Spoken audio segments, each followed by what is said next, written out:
Get some music going here. I've just been blasting. There's one particular Dylan tune. Like the whole session tape, so I can hear like take after take after take of She's Your Lover Now. The Benny is just not starting. Here we go. Okay. All right.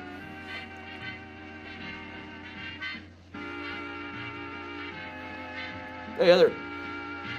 Sorry, I should be eating this. Stick with my buttermint tea. Octavio.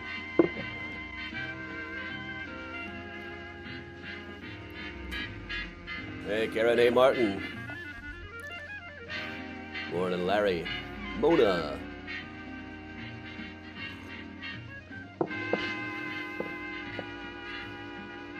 Hey, Dina. Started a bit early. Sometimes on Sundays are theoretically full-length tours.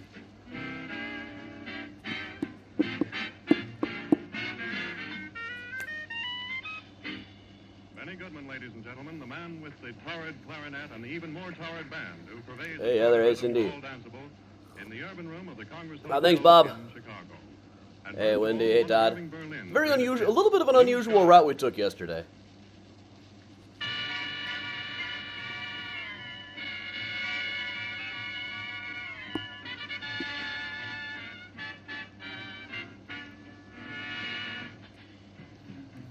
Subject on this Sunday morning, we're going to do a little bit of updates on what I researched this week, but it was more older books, really.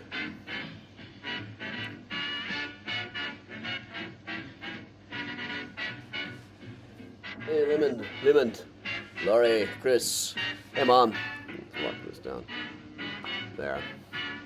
That tends to help with the neon blur.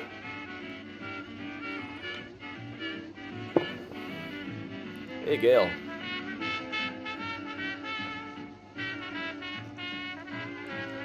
Yes, I'm going to show you a preview of some of the pictures that are under consideration for the 2024 Coyote calendar. And if they don't make it this time, they might make it for 2025. I've been going through all of my photos, trying to like categorize and find the best of. And finally editing ones that I never got around to editing before. Hey, John. Hey, Betsy. Hey, Jeanette.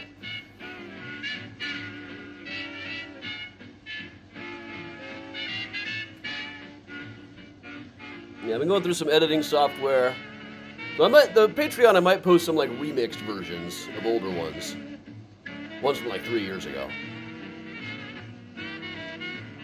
No, this is one contender for 2024's calendar. Hey, Grandma Bell. Hey, Lorena. Hey, Casey. Rodney. Anybody I might have missed. Morning, Becky. Hey, Dad. Hey, Heather. It's in the low 70s in Chicago right now. Hey, Jim. Georgia, Karen. Ever seen a coyote with an anvil? No. I don't really encounter anvils very often, just in general. Hey, Gladys. Paula and Betsy, hello.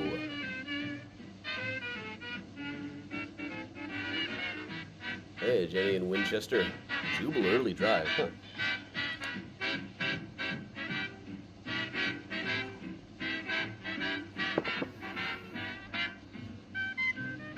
Now, Octavio, this would probably be a monthly contender for that kind of period. I got more of fall-winter than anything else. The ones I pick for the calendar are usually just the ones that look better as squares. With that kind of a crop. Hey, Beth. Hey, Elaine. Morning, Eleanor. Yeah, I didn't lose power here. We did have a big branch down blocking the street.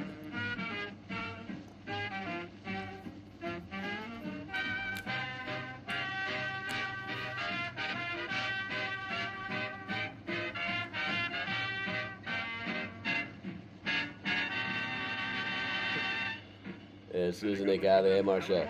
Singing with all my heart.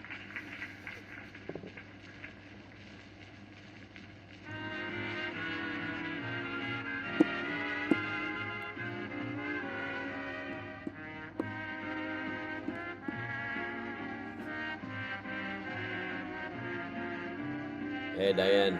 Pray for us all. Morning, Nancy. You got just another minute or so here, then I'll talk you through what we're up to. With all my heart. All right. Welcome along, everybody. Let me move on up to opening. All right, welcome. I'm Adam from Mysterious Chicago Tours. Slightly in need of a haircut, but not so bad that I'm really concerned about it. All right. So Sunday mornings, we've been doing virtual tours where I just kind of go through the research and the book stuff that I was working on last week for my current project, which is all about graveyards in New York City. But right now, I'm at a stopping point for that one. I finished the draft of the Trinity Churchyard section, so mostly I've just been going through and getting quotes and trying to find a couple more sources and backups for things that I say in it. But I also started work this week on the 10th anniversary edition of The Ghosts of Chicago book, which I have all the rights back to it, including the ebook rights, so there's nothing stopping me from doing a new edition. And also, when I've been going back through, I realized just how much of this stuff is out of date now. I mean, I'm talking about vacant lots where there are condos now. I realized a lot of things I found out, like, just right after the book came out. A lot of little updates to be made. So that's long overdue. There's plenty of new chapters. So what I thought I would do today is first we'll do a bit of a preview of some of the stuff that's going to be added and updated in this 10th anniversary edition, which should be out very soon. So the thing about when you just put it up on Amazon or something, it gets a little bit trickier.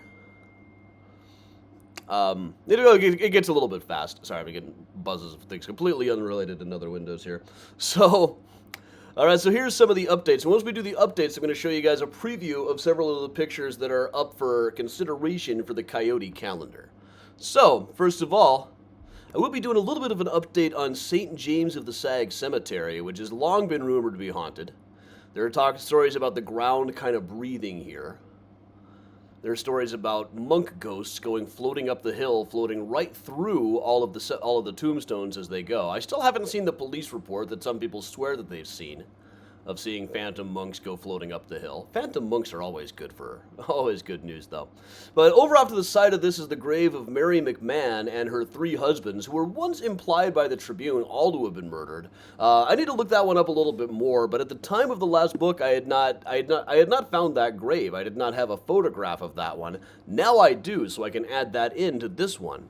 Another thing, just after the book wrapped last time, and I in my memory, this was all cleared up within the book, because I was talking about it a lot when the book came out, but it was a little bit too late, in fact, to cover all of the data on the Italian bride at Mount Carmel Cemetery. It was really just after the book wrapped that I managed to get in touch with the family, the descendants of the Bacola family. So this is Julia Bacola, and this is Julia in her coffin, but this is after she was exhumed 6 years after her death. According to the inscription on the gravestone itself, the story goes that her mother was having all these nightmares that her daughter was demanding to be dug up, and they went back and forth with the archdiocese for years and years before they finally agreed. I was able to clear up, ahead of time, I was able to clear up a few things. I was able to clear up that I got her death certificate so we could see that she died in childbirth, definitely did not die a virgin. Also found where she lived, which was nice. She lived in the what is now the Ukrainian village, actually. She's usually said to be living in Little Italy or something. And found pictures of the mother. The family was able to clear up a little bit about this sort of thing. This is Philomena Bacola, who came to Chicago about early fall of 1913. And that's right in line with the time of the devil baby scare at Hull House. It may very well be that Philomena's first act as an American was looking for the devil baby. And she surely would have been amongst that troop. Now, the family did clear up that it wasn't that difficult to get the body exhumed. The trouble was just a matter of money. But Julia's brothers, who had come to the U.S. a few years before, had been very successful as tailors, had quite a bit of it. They were the ones who ended up paying for this new monument. As seen here. And really kind of resented it. Their mother guilted them into it. And put her own name on it as well. And it cost them a pile. It was something that wasn't really talked about in the family, not because they were scared of it, it was just a sensitive topic. And also I mentioned that there was no photograph of the handprint of Frank Levy. Frank Levy was a firefighter who was killed in the Big Curran Hall fire in 1924, and the legend goes that the morning of the fire they saw him with his hand against the window in the fire station, looking off into space and saying, "Something is going to happen. Today is my last day with the fire department." And everyone was like, "Ah, knock it off, Frank, you'll be okay." But that day was the Curran Hall fire, the deadliest fire in 14 years. And Frank Levy was killed in the fire. The story goes that the next day they found that they couldn't get his handprint off of the window. They say that they even brought in glass specialists who could not get the handprint away, which ties into a lot of urban legends, the handprint of the blood stain that would never go away. And I mentioned at the time that no photograph of it has ever emerged. There kind of is. One of them has shown up came out in a newspaper years and years later, and from the looks of it, now this would definitely have been retouched. Newspapers retouched photographs almost every time they ran one at the time. This was no secret. They were just trying to make it look clearer. They weren't expecting these to be held up as evidence of the paranormal 100 years later or anything. But the handprint here, it almost looks as though they didn't try to get rid of it. It's more like they had actually almost framed it or had some kind of commemoration on there. So this is something that the fire station definitely talked about for a long time. Now, somebody posted this thing online. I have never been able to figure out exactly which, at the time I couldn't figure out exactly which newspaper it was. But that's one thing I'll be working on this week, trying to update. I believe he said it was from the Chicago American at the time, which has not been digitized, which makes it a little bit trickier. But that's one update we can throw in. And also, here's a whole other story. This has been going around for a while, though it's usually reported incorrectly. Is down here in the back of the Yards neighborhood is a house that, according to the courts, was considered haunted back in the 1930s. It was one of the houses here. The owner has asked me not to get too specific, but it was owned by a guy by the name of John Unterlander, who was a spiritualist medium. He held seances in here. And he went to court at this house to say that it was haunted and that because of that, they ought to lower his tax assessment. Now, this tends to be, they tend to say that they knocked like $4,000 off of the price of the house at a lot of the retellings of it. It wasn't nearly that much. But his story was there was a murder in the house a few years before he moved in. And now so many people said the place was haunted that he couldn't rent the place out properly. Now, he would insist himself, no, there aren't really any ghosts here. I talk to ghosts for a living. They don't just hang around in houses. They have too much self-respect for that. But the rumors alone make it difficult for me to rent this place. And the court actually agreed with him. So, as a matter of law, this house actually is haunted. Current owners report nothing unusual. All right. So, those are a few of the stories that I'll be working on just fairly recently. Now, there are states where you have to list known hauntings as a pre-existing condition. Not so much because there might actually be ghosts there, but people might come bug you about ghosts there. If it has ever been reported as haunted in Reader's Digest or something, as a matter of law, that house is haunted, whether there are any ghosts there or not. But, check this one out. So this is one of the best shots I've ever gotten of coyotes with the Schoenhofen Pyramid. I'm still waiting for just the right picture at this location. There's pre-existing condition not the right word in that situation? I don't know. I don't do home buying much. So, yeah, here they are with the Schoenhofen Pyramid. I've been working on upgrading I've been working on tinkering with this one, trying to get it clear and focused as well as I can.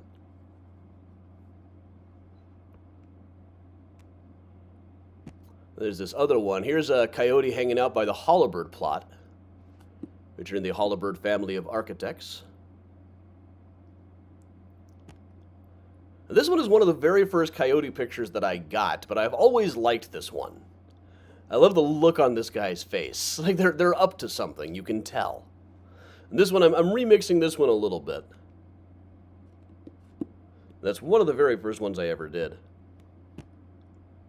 And this one, I think I posted this one on the Patreon a little bit, or one just like it. There's a couple from the same set. This one day I was able to get several pictures of them all just kind of hanging around like that.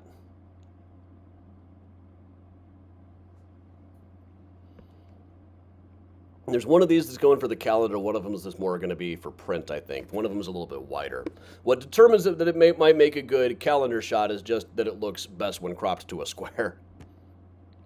Yeah, here's another one from after they got up and ran. There's another one from like a second later that I've posted several times, or a second before that I posted a few times, where they look like they're running off to visit Dracula. This is a slightly different one with only 3 coyotes. The fourth would have been off to the side to the right of this a little bit.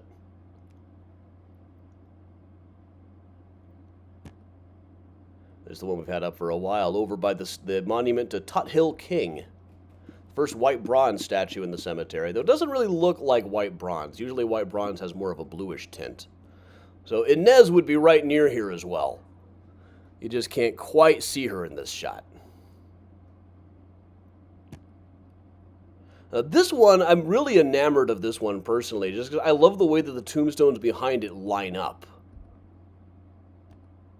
It's almost like we're looking down a hallway here. Everything gets a little bit tighter and tighter as it goes.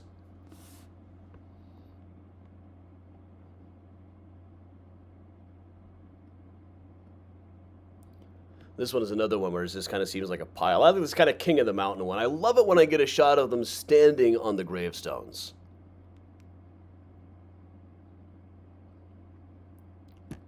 There's a couple of those ones, too. Here's another one standing on a gravestone while the train goes by. I like this one quite a bit. You can also see a little bit of the Crusader statue, the knight, over in the background, over on the right-hand side here.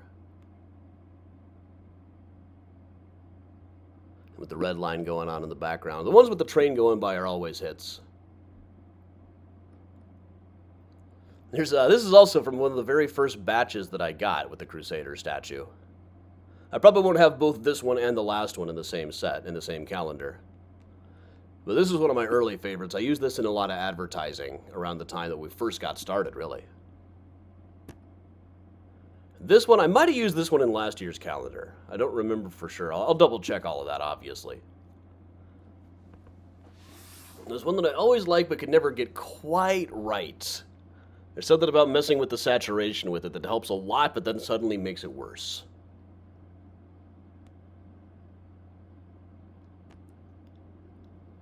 Now this one, too. I might have gone a little bit overboard fixing this up. It kind of made the Hutchinson Monument in the background look kind of weird. But I love that splash of blue from the flowers in this one. Just makes it pop. Oh, and here's a good one of, here's one of the better Inez ones. I'm going to zoom in on this a little bit because I don't know how clear it's going to be on your screens. But not only is it a good shot of Inez, but the coyote in the back is yawning as he walks along. I like that shot. It's not a perfect shot. It's still just an Inez shot that happens to have a coyote, whereas I want a coyote that happens to have Inez in it better. Haven't quite managed that, but I really like that one. Just walking along on the path. And one more. This guy going kind of peekaboo.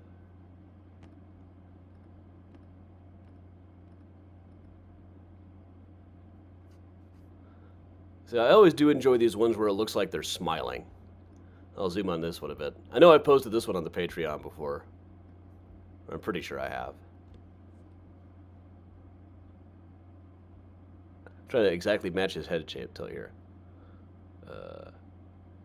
This one again, like tried to do yoga instructions. Can't do it. But yeah, I love the ones where they look like they're grinning.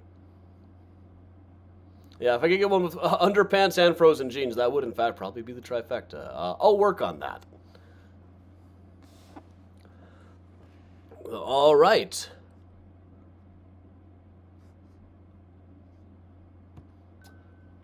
Oh, hang on. Let me get to the upcoming tours. All right. This Thursday night, we're going to do Art Deco Chicago. I realize it's been a long time since I did that one. I thought I had just done it fairly recently. No, it's been a really long time since we did that one. So that'll be coming right up. It's been like 7-8 months since we did it. next one's in person. I've got a couple of library gigs this weekend, so I'm gonna knock off, and hopefully, I just feel like it's gonna be a terrible heat. I'll risk it on the 12th and 13th. But 12th and 13th, when Eli is in town, we'll do Grave Robbing 101 in Lincoln Park Saturday afternoon. And then on the 13th, Rose Hill, also with Eli. That I think the 20th, the weekend after that, we're finally going to do Oakwood Cemetery. I want to get this one done. I want to get it going. There's just so much going on. But all right, thanks a lot, everybody. I'm going to put the Benny Goodman back on. We'll hang out for a couple more minutes. And let's see. Where did that other button go? Was that the one? No. There's the one. All right, well, we're going to lower this down.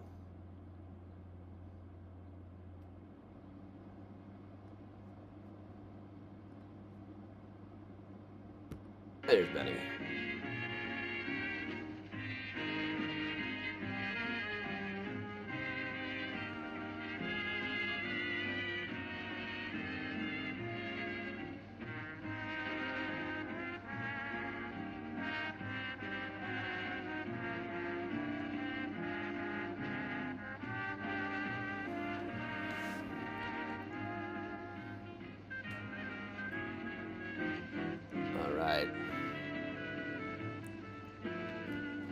Thanks, Eleanor. Miles has been up and around. I don't know where he is right this second. He was jumping a lot this morning. Well, here comes Priya.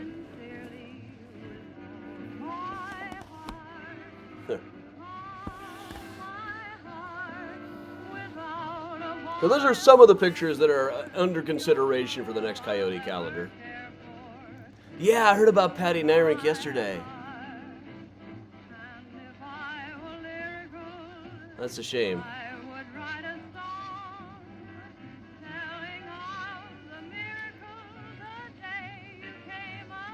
Debbie, could you pet the coyotes? I've never gotten that close. If I really wanted to, I possibly could try, but it's not a good idea. They don't like you to get that close to them. I mean, they seem a lot closer than they are because I'm using a zoom lens.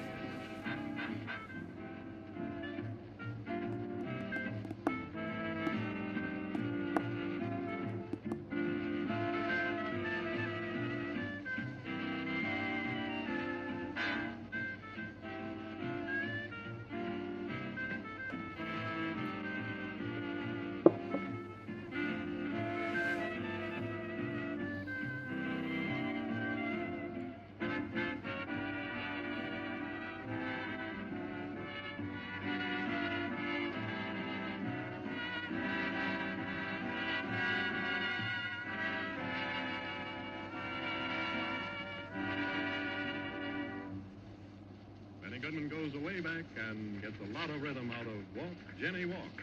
Benny Goodman and his orchestra.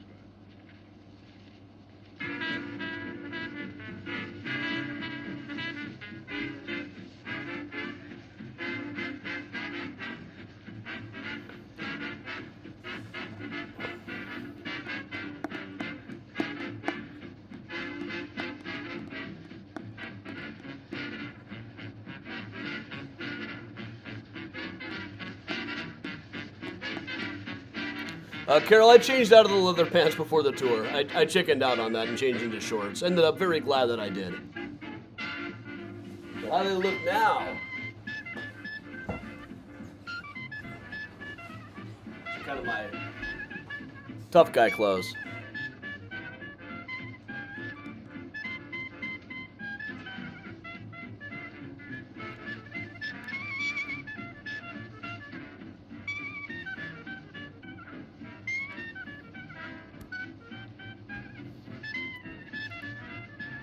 Patty will definitely be missed.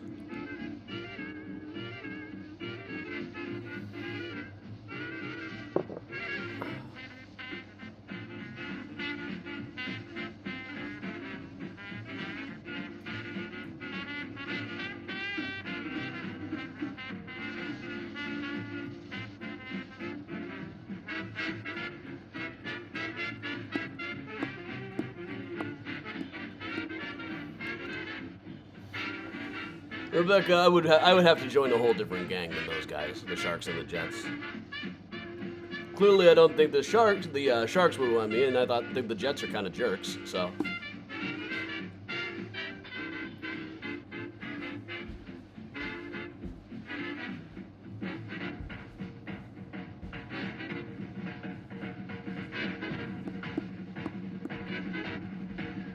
Now, leather pants only look good on bikers and rock stars. So. And they all loved it. They all loved those fast. All right, I am remarkably tired for it being only 10:30 in the morning. I've been drinking buttermint tea after more cups of coffee than usual. So I've still got about 100 Coyote pictures to go over and start and edit over the next few days. So thanks a lot for joining me, everybody. I'm Adam from Mysterious Chicago Tours. We'll be back tomorrow with Mural Monday, probably checking up on how Ryan Tova-Katz is doing at her upcoming mural on Clark Street. So thanks a lot. I'm Adam from Mysterious Chicago, saying to stay safe and stay strong, and of course, if possible, say hi to Priya and stay spooky. Congrats, Rebecca. Jim, I can't advertise library gigs. If I do, it turns out to be that their patrons need to get first dibs. Also, I don't remember. I'll have to look that up as I go. Thanks, everybody.